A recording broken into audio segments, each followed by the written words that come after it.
माल नहीं पता है वो चीज नहीं बेचा जाता है ना।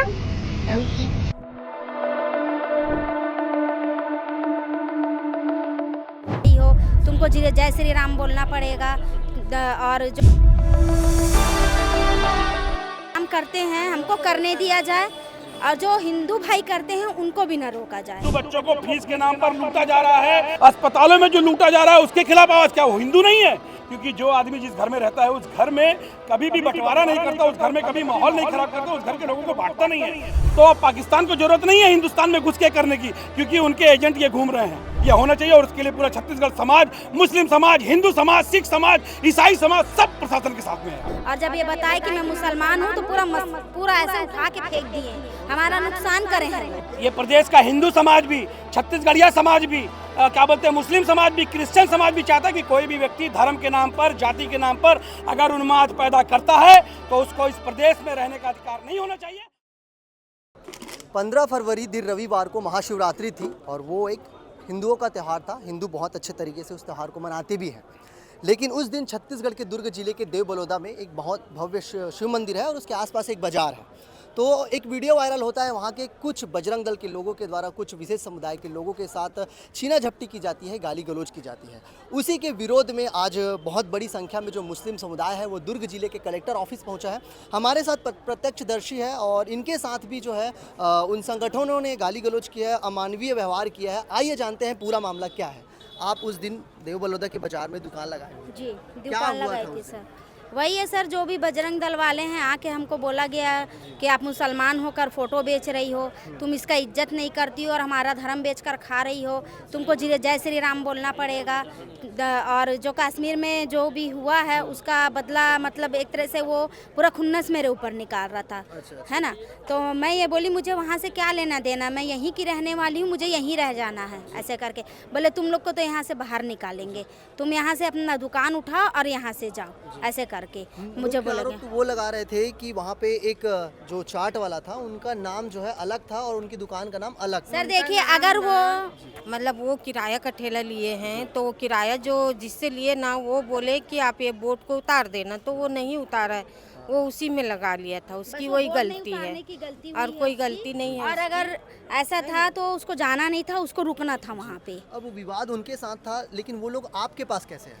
वो क्या है ना, उन लोग फिर चेकिंग करने लगे ना कि हाँ और कितने मुसलमान हैं करके। तो पहले इनके दुकान गए, इनके दुकान का सामान को पूछा, इनका नाम पूछा, और जब ये बताए कि मैं मुसलमान हूँ तो पूरा ऐसे उठा के फेंक दिए। हमारा नुकसान करे हैं वो बहुत। अब तस्वीर बेच रहे थे क्या उसमें हिंदी देवी धर्म सब था सर। उनको भी फेंक दिए? नहीं, वो जब हम वो मेरे दुकान में आए ना, बोले अपना दुकान समेटो करके, तो मैं तो छोटा फोटो जो मैं लगाई थी उसको मैं आराम से कैरेट में भर रही थी, लेकिन जो लेडीज थी राधा कृष्ण का फोटो ऐसे उठा के ऐसे फेंकी है मेरे पैर तक के, इसको उठा ऐसे करके। क्या नगर निगम ने आपकी जो पर्ची काटी थी वो जो बाजार में वो है ना सर, मेरे हस्बैंड के पास है, अभी मैं और लोगों को दिखाई हूँ। तो उन लोग 200 का पर्ची काट रहे थे, तो मैंने बोला कि मेरा छोटा सा दुकान है भैया, मेरा 100 काटो, तो मैं उनको दी भी हूँ बाकायदा पैसा। अच्छा, हाँ। क्या मांग कर रही हैं आप प्रशासन से? प्रशासन से यही मांग है कि हम जो काम करते हैं हमको करने दिया जाए, और जो हिंदू भाई करते हैं उनको भी न रोका जाए।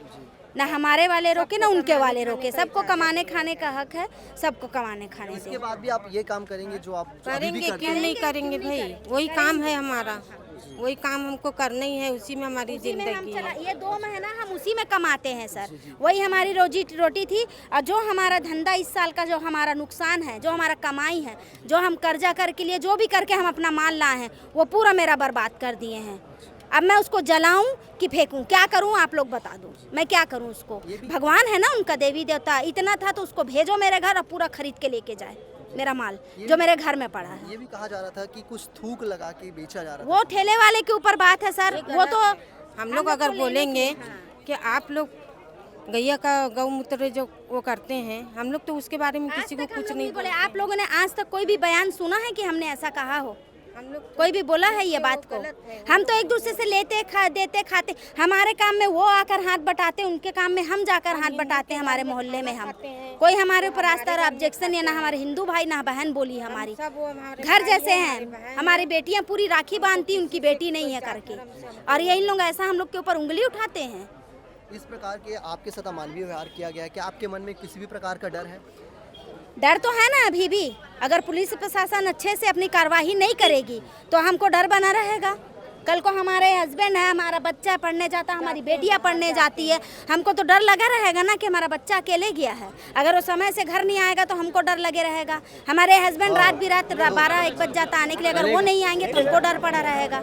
हमको डर है। जब तक कि इनके लिए कड़ी कार्रवाई नहीं की जाएगी, जब तक कि हमको पूरी तरीके से तसल्ली नहीं दी जाएगी कार्रवाई करके, तब तक के हम लोग डर में रहेंगे। कहाँ रहती हैं? मैं सेक्टर 11 कुर्सी पार में रहती हूँ। तो आपने इस वीडियो में जिनके साथ अमानवीय व्यवहार किया गया है बजरंग दल के लोगों के द्वारा, उन महिलाओं को सुना, उनके साथ क्या कुछ हुआ है। इसी बात जब पता चलती है मुस्लिम समुदाय को और जो बड़े बड़े मुस्लिम जो नेता हैं उनको पता चलती है, तो वो लोग विरोध करने के लिए कलेक्टर ऑफिस आते हैं और कलेक्टर ऑफिस में जिलाधीश को जो है ज्ञापन देते हैं और 7 दिनों की मोहलत इन्होंने दी है। उन्होंने पूरे बाइट के माध्यम से क्या कुछ कहा है, आइए सुनते हैं। हम लोग दुर्ग में ये मांग को लेके आए हैं जो मांग हमको करनी ही नहीं चाहिए। हम लोग यहाँ मांग करने आए हैं कि सर शांति व्यवस्था बनाया जाए, धर्म के नाम पे किसी को उपद्रव करने की छूट नहीं होनी चाहिए, लेकिन ये मांग होनी नहीं चाहिए। ये तो ऑलरेडी संविधान में लिखा हुआ है कि धर्म के नाम पे कोई उन्माद फैलाए तो उसके ऊपर दंगा अधिनियम जो है उसके तहत उसके ऊपर कार्रवाई करके उसको जेल भेजा जाए। तो इस तरीके से एक माहौल बनाया जा रहा है धर्म के नाम पर, जाति के नाम पर। एक जो यहाँ का भाईचारा है उसको ख़त्म करने का प्रयास किया जा रहा है। और ख़त्म कौन कर रहा है? मैं समझता हूँ कि वो छत्तीसगढ़ के रहने वाले तो नहीं हो सकते, क्योंकि जो आदमी जिस घर में रहता है उस घर में कभी भी बंटवारा नहीं करता, उस घर में कभी माहौल नहीं खराब करता, उस घर के लोगों को बांटता नहीं है। तो ये बांट रहे तो निश्चित तौर पर ये न तो मैं समझता हूँ कि ये छत्तीसगढ़ के वासी हैं, न ये हिंदुस्तान के वासी है। ये अंग्रेजों की वो जो नीति थी, फूट डालो राज करो, ये उसी नीति पर काम कर रहे हैं। जो पाकिस्तान चाहता है कि हिंदुस्तान के लोगों को बांट दो धर्म के नाम पर, जाति के नाम पर, तो पाकिस्तान को जरूरत नहीं है हिंदुस्तान में घुस के करने की, क्योंकि उनके एजेंट ये घूम रहे हैं। धर्म के नाम पर किसी भी तरीके का उन्माद अगर कोई भी व्यक्ति करता है तो प्रशासन जितने धाराएं हैं सब धाराएं उसके ऊपर लगा दे, उसके ऊपर जितनी कड़ी से कड़ी कानूनी कार्रवाई होनी चाहिए यह होना चाहिए। और उसके लिए पूरा छत्तीसगढ़ समाज, मुस्लिम समाज, हिंदू समाज, सिख समाज, ईसाई समाज सब प्रशासन के साथ में है। आपके समाज के बुजुर्ग हैं उनको गंदी गंदी गालियाँ भी दी गई है। मेरे घर वाले को गाली दे गए। देखिए मैं आपको एक बात बता दूं कि ये जो गाली देकर ये सस्ती लोकप्रियता, आप समझिए कि ये सस्ती लोकप्रियता है, पहली चीज़। दूसरी चीज़, उनका मनोबल कितना बड़ा हुआ है कि वो वीडियो बनाकर गाली दे रहे हैं। मतलब उनको प्रशासन का कोई डर नहीं है, उनको जेल जाने का कोई डर नहीं है, उनको कानून व्यवस्था का कोई डर नहीं है। तो पुलिस को चाहिए कि उनके अंदर डर पैदा करे। दिखाई दे रहा है कि वो मुसलमान जो है वो उनसे कह रहे कि मैं तो कई सालों से यहाँ पे लगातार 25 सालों से कोई आप विरोध नहीं किया, आप लोग तो ये फूट डालने का काम कर रहे हैं, हमारा विरोध कर रहे हैं, बहुत गलत है। आप समझिए जैसे रोटी चलाते हैं, बोल रहे हैं पिछले 25 सालों से, और आप लोग इस तरह से हमारी रोजी रोटी छीन रहे हैं, तो बहुत गलत है कह रहे हैं। ये कुछ जो क्या बोलते हैं दंगा फसादी जो लोग हैं, जो हिंदुस्तान में आप देख रहे होंगे कि उनको कैसी टीआरपी मिल रही है, उनको सोशल मीडिया में बहुत टीआरपी मिल रही है। तो ये लोग सोच रहे हैं कि इसी तरीके का माहौल बनाकर टीआरपी बटोरी जा सकती है, डर का माहौल बनाकर पैसा वसूली किया जा सकता है। तो आप समझना ये कुछ % भी नहीं है, ये पॉइंट में ऐसे लोग हैं। और मैं समझता हूं कि पूरा हिंदू समाज इनसे नफरत करता है। अगर इनकी बात में दम होता तो पूरा हिंदू समाज इनके पीछे खड़ा होता। और ये कौन है? हिंदू धर्म के ठेकेदार हैं। हिंदू समाज में एक से एक पढ़े लिखे अच्छे लोग हैं जो हिंदू धर्म के ठेकेदार बने हुए हैं, और वो लोग सही तरीके से अपने धर्म का पालन भी करते हैं और करवाते भी हैं। ये धर्म का पालन नहीं करते, कहीं से धार्मिक नहीं है। आपसे मैं बार बार यही पूछना चाहता हूँ मीडिया के माध्यम से कि इनसे सिर्फ ये पूछा जाए कि स्कूलों में जो हिंदू बच्चों को फीस के नाम पर लूटा जा रहा है, हिंदू पालकों को फीस के नाम पर लूटा जा रहा है, तुम्हारे मुंह से उनके खिलाफ आवाज क्यों नहीं निकली? अस्पतालों में जो लूटा जा रहा है उसके खिलाफ आवाज, क्या वो हिंदू नहीं है? क्या उनके रोजगार को जो छीना जा रहा है वो हिंदू नहीं है? तो इस पे बात करो भैया, ये बहुत जरूरी है। देश को और प्रदेश को अगर आगे बढ़ाना है तो आपको ये धर्म के नाम पे नफरत फैलाना बंद करना होगा, और अगर ये नहीं मानते हैं तो पुलिस को डंडा चलाना चाहिए। मुस्लिम समाज नहीं चाहता, ये प्रदेश का हिंदू समाज भी, छत्तीसगढ़िया समाज भी, क्या बोलते हैं मुस्लिम समाज भी, क्रिश्चियन समाज भी चाहता है कि कोई भी व्यक्ति धर्म के नाम पर, जाति के नाम पर अगर उन्माद पैदा करता है तो उसको इस प्रदेश में रहने का अधिकार नहीं होना चाहिए, उसको इस प्रदेश से कचरा समझ के बाहर फेंक देना चाहिए। हमको तो समय मांगने की जरूरत नहीं पड़ी क्योंकि उन्होंने कार्रवाई शुरू कर दी है, और उन्होंने फिर भी हमने 1 हफ्ते का समय उनको दिया है कि आप उनको, हमने कहा है कि हम ये ज्ञापन देने नहीं आए हैं, हम इस पे कार्रवाई चाहते हैं, और कार्रवाई ऐसी चाहते हैं कि लोगों के लिए एक मिसाल बन जाए कि कोई धर्म के नाम पर, जाति के नाम पर नफरत फैलाएगा तो उसके ऊपर पुलिस का डंडा चलेगा। देखिए इधर आइए, देखिए वीडियो के माध्यम से हमें जो पता चला है न्यूज़ के माध्यम से जो पता चला है, आप देख सकते हैं इस बात को कि कितने निंदनीय घटना घटी है कि आप लोग देखिए इस देश का माहौल कैसा बिगाड़ा जा रहा है हिंदू मुस्लिम करके। आप जानते हैं कि अगर ये लोग ये कहे कि अगर ये कहते हैं कि अगर आप सच्चे मुसलमान हैं तो राजिम वाले केस में क्यों नहीं बोले? आप बताइए, अगर ये लोग सच्चे हिंदू हैं तो अभी सांसद द्वारा उनके सांसद के कथित पीए द्वारा जो 6 साल से बच्ची का जॉब के नाम पे उनके साथ रेप किया गया, तब मैं कहता हूँ कि ये हिंदू संगठन कहा गया हुआ था? क्यों हिंदू की भावना नहीं जाग उठी थी? और यही बात मैं आपको कहूँगा कि ये लोग अगर अभी फ़िलहाल में भिलाई 3 में हवलदार मेंढे के ऊपर जब केस हुआ था, ये लोग बाहर निकल के आए थे। और ये क्यों नहीं किया? क्योंकि ये स्वर्ण हिंदू है। और आपको मैं ये भी बता दूं, मोदी सरकार द्वारा अभी कल ही की बात है RTI लगाने पे 63 लाख रुपए सनातन संस्था में डोनेशन किया गया, जो कि आतंकवादी संगठन के नाम से भी हुई है। अगर इसकी पुष्टि देखना चाहेंगे 2018 में आप देख सकते हैं। 2018 की बात है जब इसमें एंटी टेररिज्म स्क्वाड के टाइम में सरद और एक है वैभव रावत और सुधानकर करके है, आप इनके देख सकते हैं, गूगल कर सकते हैं। नामक व्यक्ति 3 है जिन्होंने विस्फोटक पदार्थों के साथ में पकड़े गए और इन्होंने प्रशासन ने उन्हें यूपीपीए के हिसाब से उनके ऊपर कार्रवाई की है।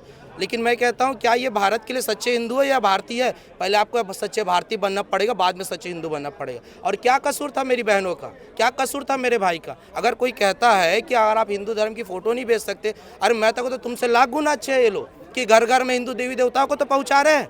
लेकिन आप लोगों ने क्या किया? उस महिला की रोजी रोटी के ऊपर लात मारा, उस महिला को गाली दे करके उन्हें बेइज्जत किया गया। क्या यह हिंदू संस्कृति है? और दूसरी बात मैं ये कहता हूँ कि आप बोलते हैं कि थूक लगा के गुपचुप बेचा गया। क्या आपने कभी पुष्टि की है कि वो ठेला किराए में था या कहाँ से था? अगर वो व्यक्ति ने वाकई में ऐसा कृत्य किया है तो मैं कहता हूँ कि आप टेक्निकली जांच कराओ, फूड इंस्पेक्टर बुलाओ और उसमें एक सैंपल लो। जांच होने से पहले आप ठेला उठवा दोगे? क्या आप हिंदू धर्म के ठेकेदार बन गए हैं? क्या हिंदू धर्म ने आपको वो पावती लिख के दे दी कि आप हिंदू के ठेकेदार हैं, आप ही धर्म को चलाएंगे?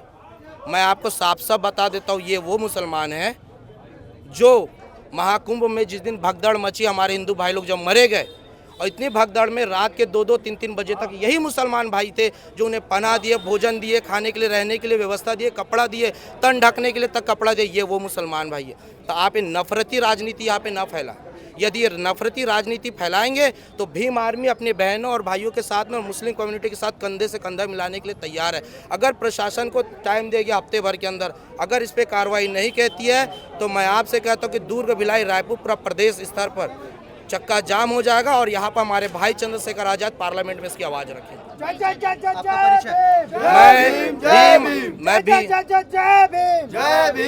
मैं भीम आर्मी जिला अध्यक्ष राहुल बोरकर है और हम अम्बेडकराइट लोग हैं। भारतीय संविधान पे विश्वास रखने वाले हैं। जो अधिकारों का हनन करेगा उसका मुंह तोड़ जवाब देंगे। और इस पूरे मामले में मुस्लिम समुदाय के ही लोग नहीं थे बल्कि भीम आर्मी के भी लोग थे और 2-3 जो है वो दलित और हिंदू समाज के भी लोग आए हुए थे जो इस अमानवीय व्यवहार का विरोध कर रहे थे और जिलाधीश और जिला प्रशासन से इसके खिलाफ न्याय की मांग कर रहे थे।